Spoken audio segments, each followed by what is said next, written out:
It began like so many stories of identity theft, quietly, almost invisibly. A letter here, a phone call there, strange charges appearing on a credit report. But by the time the truth emerged, the crime had taken on a grotesque twist that pushed it far beyond the boundaries of ordinary fraud. This was not just a case of stolen numbers or forged signatures. This was the story of a woman whose very face, the thing she saw in the mirror each morning, had been taken from her. The first signs. The victim, whose name is withheld for privacy, lived what could only be described as an ordinary suburban life. She had a steady job, a mortgage, and a modest savings account. The first sign that something was wrong came in the form of a polite but puzzling phone call from a credit card company. "Ma'am," the voice on the other end said, "we're calling to verify your recent application for a line of credit." But she hadn't applied for anything. She dismissed it as a clerical error. Days later, another call came. Then another. Within weeks, her mailbox was full of rejection letters for loans she had never sought. Her credit score was plummeting, her financial stability collapsing under debts that weren't hers. At first, she thought it was the usual type of identity theft. Someone had gotten hold of her social security number or stolen her mail. But soon she would learn that this was something far stranger, far more disturbing. The imposter. Investigators eventually tracked down a suspect. Another woman, living several states away, who had been using the victim's name to open accounts and secure loans. But when authorities confronted her, something unnerving happened. She didn't just claim to be the victim. She looked like her. The suspect had undergone plastic surgery, altering her appearance to mirror the victim's face. Eyebrows reshaped, jawline narrowed, lips filled and tinted, even her hair styled to match. When placed side by side, the resemblance was uncanny. For banks, landlords, and lenders, the illusion was complete. A driver's license under the victim's name paired with a face that matched the photograph was all it took to convince them. The victim herself described the discovery as a kind of nightmare. "It felt like waking up and seeing myself walking around, but it wasn't me."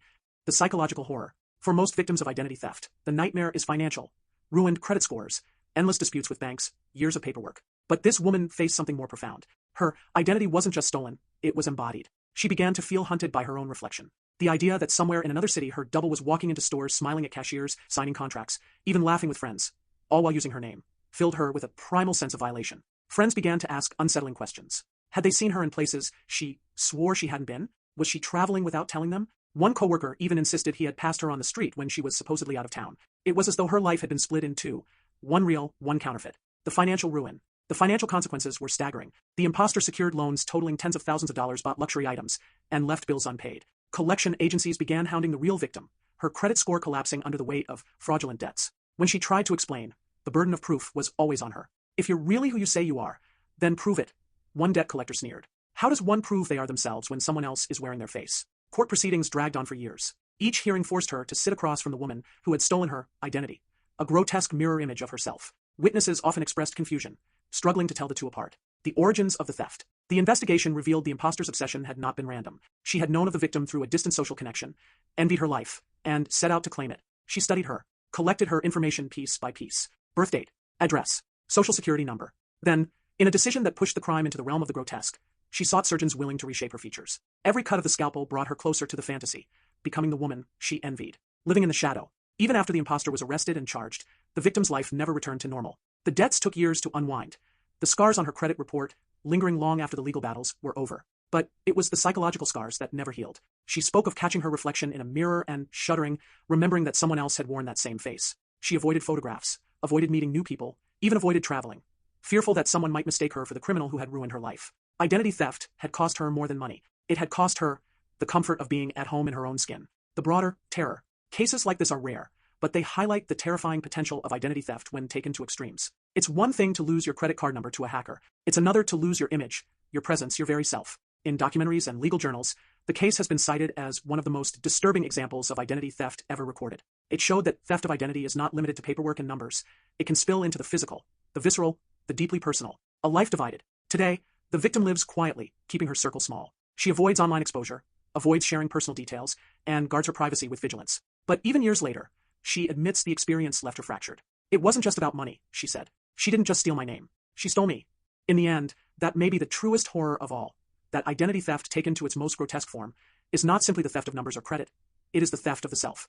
Number 2. For most people, a social security number is nothing more than a string of digits, an identification tool, a bureaucratic necessity. But for one man in Florida, those 9 numbers became the key to a decade-long descent into confusion, accusation, and ruin.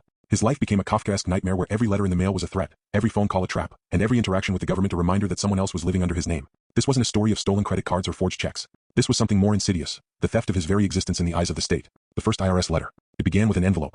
A plain, government-issued letter, stamped with the intimidating insignia of the Internal Revenue Service. The Florida man, a middle-aged father of 2, tore it open with mild curiosity, only to feel his stomach drop. The letter accused him of failing to report income from an employer he had never worked for. According to the IRS, he owed thousands in unpaid taxes. He thought it was a mistake. He picked up the phone, called the number listed, and explained calmly that he had only one job and one source of income. The agent on the other end sounded polite but unconvinced. "We'll need documentation," she said. He hung up unsettled but not afraid. Everyone made mistakes, even the IRS. Surely this would be resolved. But it didn't resolve. When the mistakes kept coming. The following year it happened again.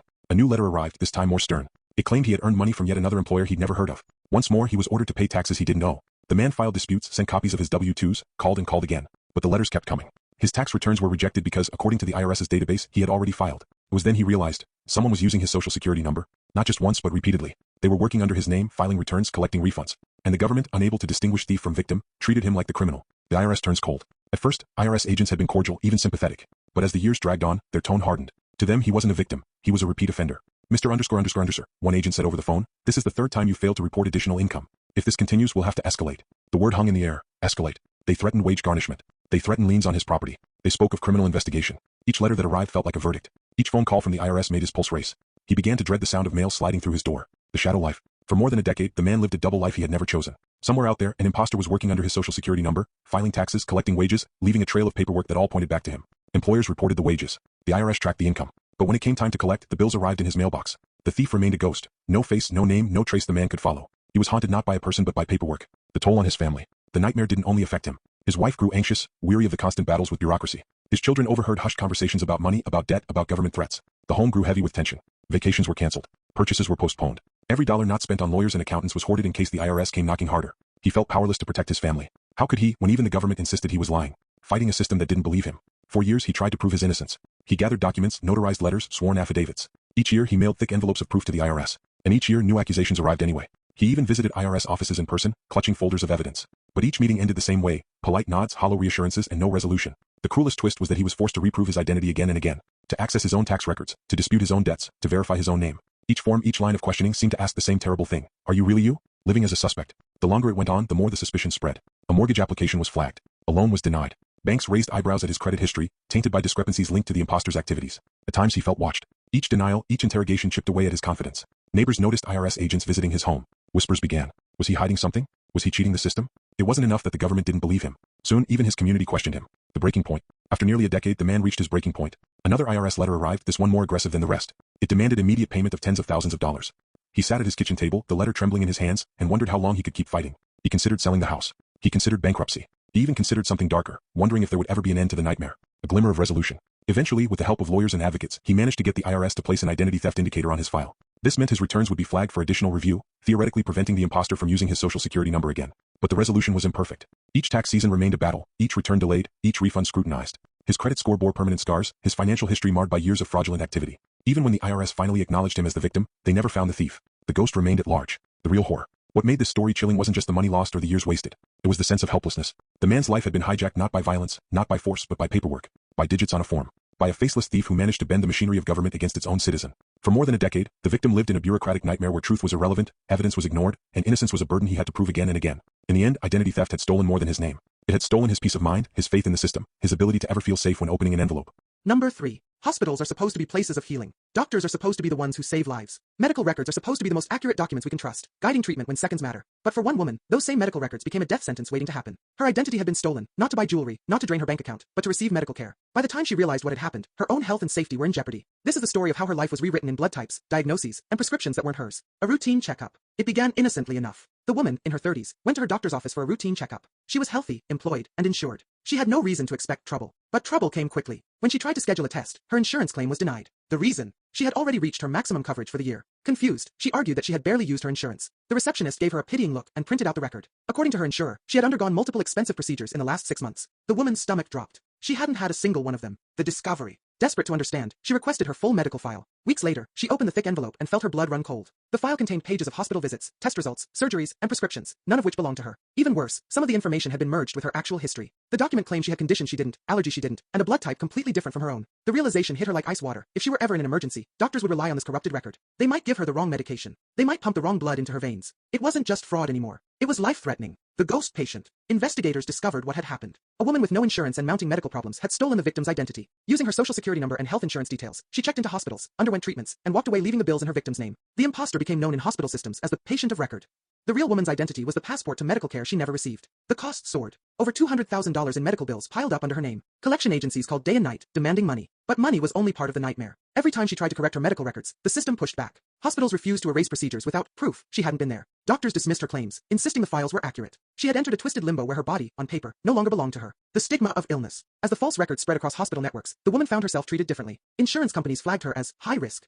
Doctors eyed her with suspicion, asking about conditions she had never had. Once, when applying for new insurance, she was flatly denied. The reason? Her file listed a chronic illness requiring lifelong treatment. An illness she didn't have. Employers that offered medical benefits grew cautious. Was she hiding something? Was she sick? The lie became a shadow that followed her into every aspect of her life. The emotional collapse. The financial damage was devastating, but the psychological toll was worse. The woman developed anxiety every time she stepped into a doctor's office. What if they treated her based on the wrong records? What if an emergency left her unconscious, unable to explain that the file was false? She described feeling as though her body no longer belonged to her. It was like someone else was living inside my skin, she said later. Each phone call from a collection agency was a stab of dread. Each letter demanding payment was a reminder that her name had been used to fund someone else's survival, while putting her own at risk. The endless fight. She hired lawyers. She filed disputes with insurance companies. She visited hospitals in person, demanding corrections. Some were sympathetic, others were indifferent. But the bureaucracy moved slowly, and the damage was already widespread. Dozens of clinics and hospitals had her corrupted record on file. Each one required painstaking effort to untangle. She even carried a letter from her attorney at all times, explaining that she was a victim of medical identity theft. In case of emergency, she needed proof that the records in her file might not be hers. Imagine the horror, to walk around with documentation not of who you are, but of who you aren't. When the victim becomes the suspect.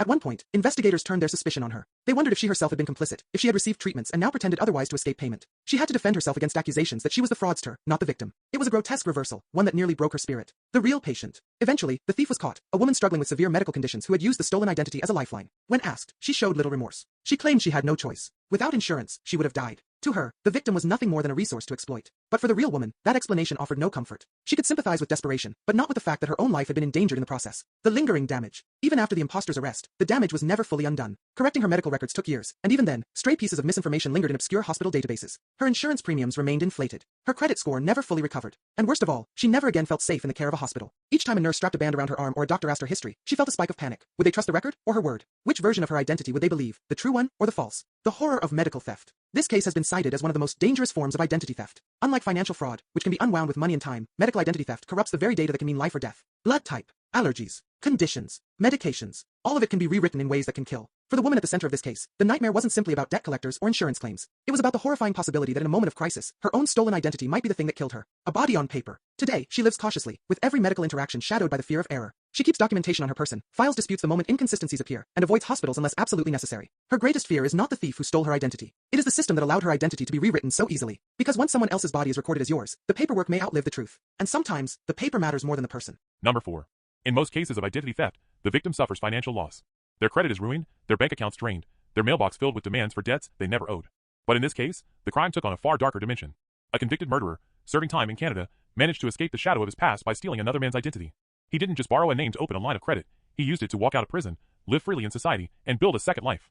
And for the man whose identity he stole, the nightmare wasn't about money at all. It was about being branded a killer. The murderer behind bars. The story begins with a man whose crimes had already shocked his community. Convicted of murder, he was sentenced to prison, his name permanently stained in the public record. His fate should have been sealed. But behind bars, he began to plot. He knew his own name was a dead end. With it, he would always be marked, always be watched, always be denied freedom. What he needed wasn't parole. What he needed was a new identity. And so he began the slow, methodical work of theft. Stealing a life. Prisoners have surprising access to information. Through smuggled documents, corrupt contacts, or sheer persistence, the murderer obtained the personal details of an innocent man living hundreds of miles away. The victim was an ordinary citizen. He had no criminal record, no debts, nothing to make him a target. Perhaps that's what made him appealing. A clean slate. Piece by piece, the murderer built his disguise. He secured a social insurance number, forged documents, and presented himself under the stolen name. When he applied for parole, the system was fooled. Under his new identity, he was granted freedom. The gates opened.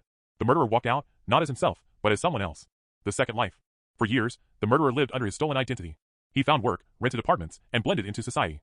Neighbors described him as quiet, polite, even dependable. Few suspected that behind the mask of normalcy was a man with blood on his hands. Meanwhile, the real victim's life began to unravel. He started to notice oddities. Bank statements flagged, job applications denied, government forms returning with strange notations. At first, he thought it was clerical error. But then came the worst shock of all. During a background check, his name came back linked to a murder conviction. A name tainted by blood. Imagine applying for a job, only to be told your record shows you as a convicted killer.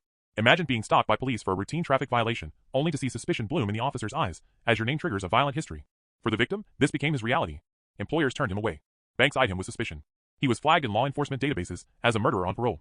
The most terrifying moments came when he was pulled over by police. What should have been a quick warning for speeding became a drawn-out ordeal. Officers, thinking they had a murderer in their grasp, approached with caution, hands on their weapons. Each time, he feared a single wrong move could get him killed. The psychological horror. The financial damage was severe, but it was nothing compared to the psychological toll. He lived with the constant fear that one day, a police officer wouldn't believe his protests. That one day, the stolen name he carried would condemn him to prison for a crime he had never committed. Neighbors began to whisper. Friends looked at him differently. Even his family, though supportive, struggled with the stigma. "Are you sure you told us everything?" One relative asked quietly. The shadow of another man's violence clung to him, inescapable, undeniable, and not of his making. The discovery. It took years for authorities to piece together the truth. When discrepancies emerged between the murderer's paperwork and official records, investigators dug deeper. Eventually, they uncovered the scheme. The prisoner had stolen another man's identity to slip past the system. The murderer was rearrested, his freedom stripped away. But the damage was already done. The lingering stain. For the innocent man, clearing his name was a long and painful process. Legal battles stretched on. Government databases were slow to correct the record. Even after the truth was uncovered, his name remained tainted in the eyes of many institutions. Each time he applied for credit, each time he interacted with authorities, there lingered a question mark. Was he the man he claimed to be? Or was he the murderer who had once walked free under that same name? The correction of a record doesn't erase the memory of suspicion. It doesn't erase the looks from neighbors, the hesitation from employers, the whispers that never fully die. The horror of reputation theft. This case is considered one of the most chilling forms of identity theft because it shows that what's stolen isn't always money. Sometimes, it's reputation. Sometimes, it's the very essence of how society sees you. For this victim, the theft didn't just affect his finances, it rewrote his story. On paper, he was no longer an innocent man. He was a killer, walking free. And in the eyes of the world, sometimes the paper matters more than the person. A life forever changed. Today, the victim lives more cautiously. He keeps strict control over his documents, shreds every piece of mail, guards every number that can be tied to his identity. But deep down, he knows that once an identity is stolen, it is never fully returned. The murderer stole more than a name. He stole years of peace, the comfort of being seen as who he truly was, and the trust of a system that should have protected him. And the victim, though legally cleared, admits he never feels fully free. "When I hear the word murderer," he once said, "I still think of my own name."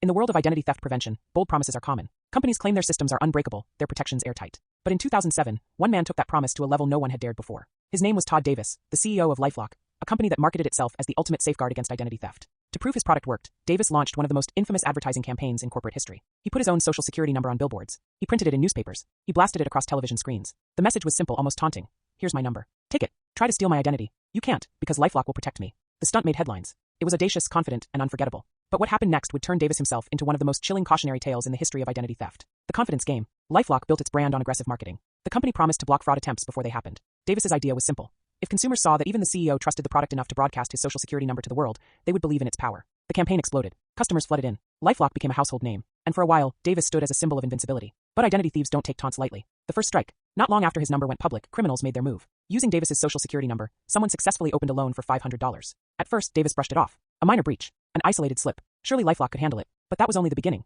The floodgates open. Within months, Davis's identity had been stolen over a dozen times. Criminals opened credit accounts, secured payday loans, and even set up utilities in his name. In one case, a loan shark approved a $20,000 loan tied directly to Davis's number. In another, someone used his identity to rack up debts that took months to untangle. Every theft carried with it the same humiliating message.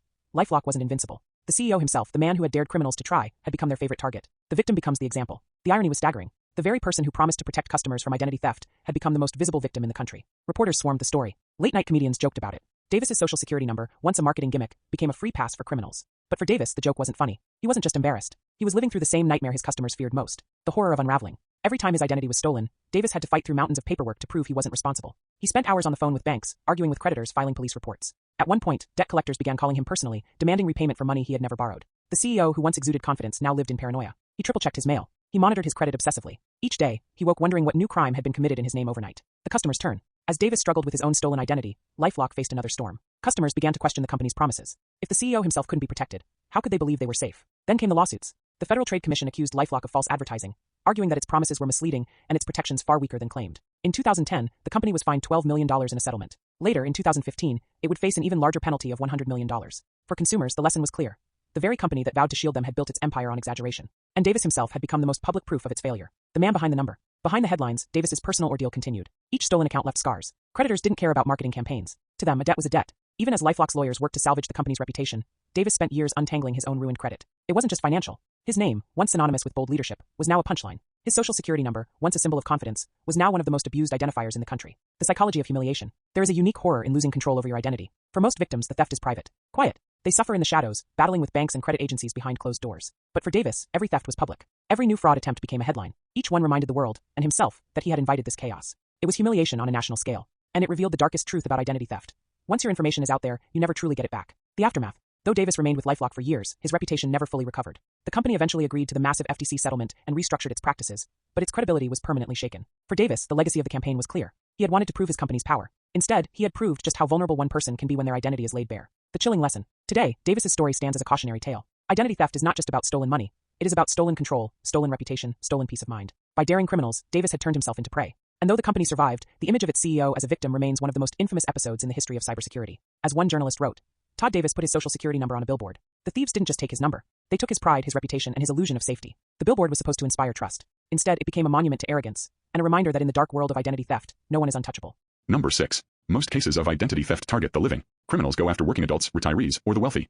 People with credit histories and financial trails worth exploiting. But there exists a darker breed of fraud, one that preys on those who cannot possibly defend themselves, the dead. In one of the most unsettling cases ever uncovered, a group of criminals stole the identity of a baby who had died decades earlier. What they built from that theft wasn't just a fake credit card or a fraudulent loan. They built an entire life. A death too early. The baby was born in the late 1970s. For a few weeks, the child's name was spoken in joy by new parents. Then, a sudden illness struck, and the infant died before ever taking their first steps. The parents mourned, buried their child, and carried the wound for the rest of their lives. Like many grieving families, they never imagined their child's brief existence would matter beyond their sorrow. They never imagined someone, decades later, would dig that name out of public records and breathe it back into the world. But identity thieves did. Resurrection through paper. The thieves were methodical. They combed through birth and death registries, searching for a perfect target, a child who had been born but died young, and whose death certificate was buried in paper archives, far from digital scrutiny. This baby's name surfaced as ideal. Born decades ago, deceased before school age, the identity was clean.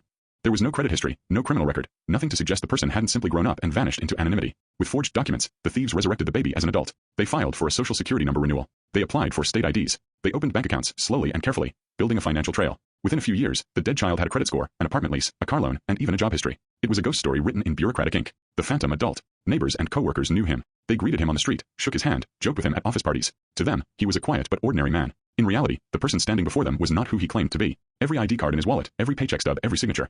All of it was built on the bones of a child who never survived infancy. It wasn't just fraud. It was the theft of an existence that never had a chance to bloom. The parents discovered the horror. The scheme might have gone undetected for life had it not been for a small, cruel twist. The baby's parents, now elderly, were applying for retirement benefits. During the process, they discovered a strange conflict. Government records showed that their deceased child was alive and working. At first, they thought it was a clerical error. But as officials dug deeper, the truth surfaced. Their child's identity hadn't been erased by death. It had been stolen. The revelation was devastating. The grief they had carried for decades resurfaced, now twisted into horror. The memory of their baby had been hijacked, corrupted, and paraded through life by a stranger. The collapse of a false life. Authorities launched an investigation. They tracked the fraudulent documents back to the imposter, unraveling years of lies. When agents finally arrested him, they described a man who seemed almost untouchable in his confidence. He had lived the stolen life for so long that he spoke of it as though it were truly his. He had rented apartments, paid taxes, even voted. To him, the dead child was no ghost. It was the mask he had worn until it became flesh. The collapse of his false identity was dramatic. Creditors came calling. Employers realized their trusted employee didn't exist. Neighbors, stunned, admitted they had never questioned the inconsistencies in his story. The imposter was charged with fraud and identity theft. His carefully constructed life dissolved overnight. The lingering trauma. But for the parents, the damage was permanent. Their child's name, once spoken with tenderness, whispered in mourning, was now tied to headlines about fraud. Every time they heard the name on the news, it was no longer their baby's. It was the imposter's. The crime had stolen not just an identity, but a memory, a legacy. For the parents, it felt like losing their child all over again, except this time, the death was not natural. It was desecration. The unsettling truth about ghost identities. This case is far from isolated. Experts estimate that thousands of stolen identities each year belong to the deceased, including infants. The tactic is so common it has a chilling name, ghosting.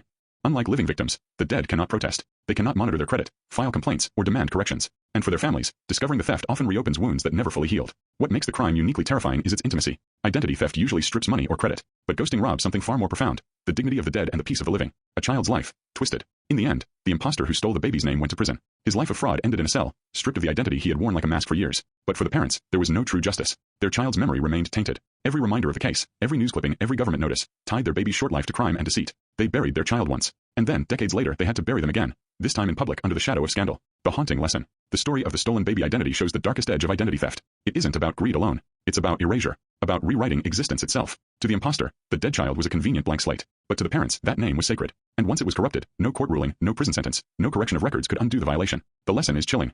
Identity theft isn't always about money. Sometimes it's about memory, and the desecration of lives that should have been left to rest. As one investigator said, it wasn't just fraud. It was grave robbery, committed not with shovels but with paperwork.